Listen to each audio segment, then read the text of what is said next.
Hello there, welcome back. So I have a 2003 Lexus gx470. So I just want to show you the steps on how to reach to your radiator cap.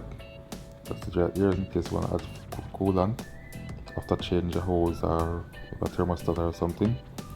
These are some clips I removed from the guard, the front right there.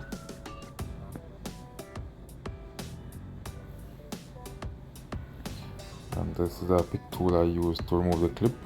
I'll leave the link in the description where you can get one. So these are some clips.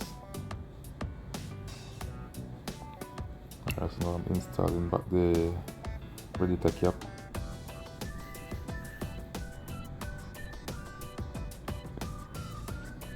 There you go.